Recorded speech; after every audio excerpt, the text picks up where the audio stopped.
Uttarakhand PSC की मुख्य परीक्षा की एक्सपेक्टेड डेट शीट आ गई है, उसी संदर्भ में ये वीडियो है। साथ ही ये जो हरियाणा सिविल सर्विस मेंस है उनके लिए भी ये समान रूप से उपयोगी रहने वाला है, क्योंकि एचसीएस का भी मेंस है, उसमें भी हिंदी एज ए पार्ट है, एमपी पीसीएस भी है, उत्तर प्रदेश पीसीएस भी है।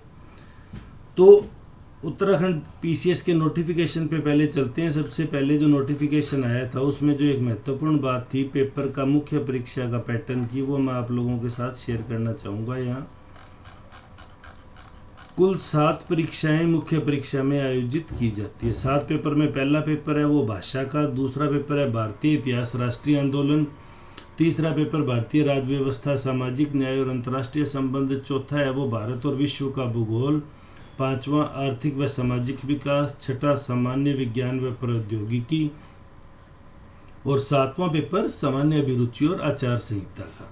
तो इसी संदर्भ में हम जो पहला पेपर है भाषा का, उसकी एक स्मॉल एनालिसिस करेंगे।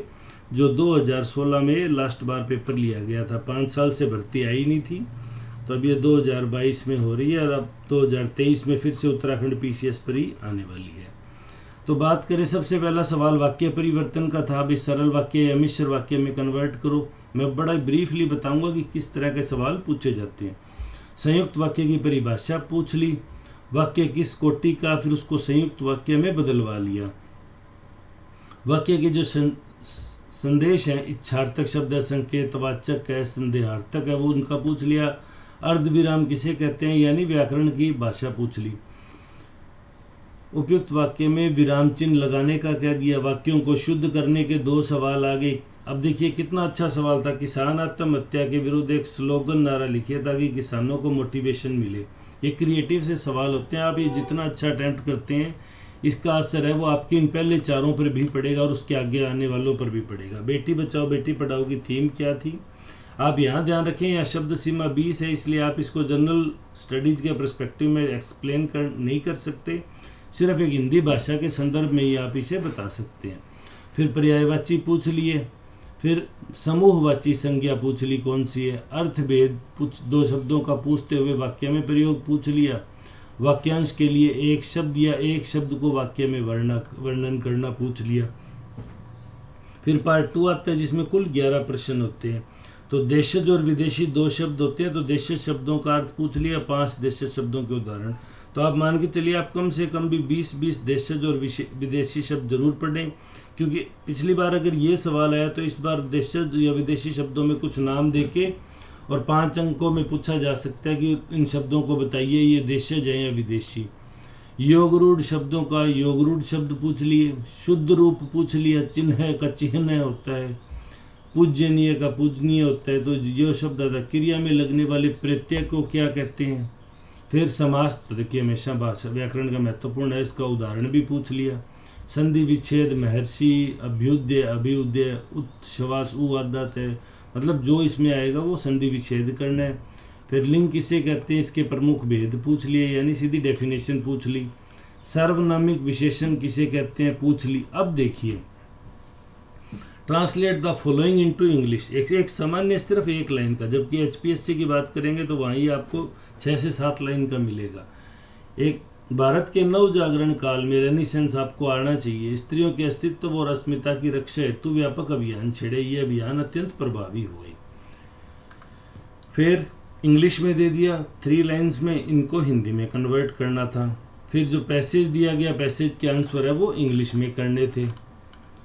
उसके बाद में पार्ट 3 स्टार्ट होता है जिसमें बेसिकली 5 सवाल पूछे जाएंगे आपसे। ये कुल 300 नंबर का पोर्शन होगा, देखिए यहाँ, और 3 घंटे में आपको ये करना होगा। तो read the following passage carefully, तो इंग्लिश में पढ़ा, इंग्लिश में इनके आंसर दे दिए। फिर भारतीय संविधान में 1955 से 1967 तक हिंदी को राजभाषा के रूप में स्थापित करने के लिए क्या क्या उपाय हुए।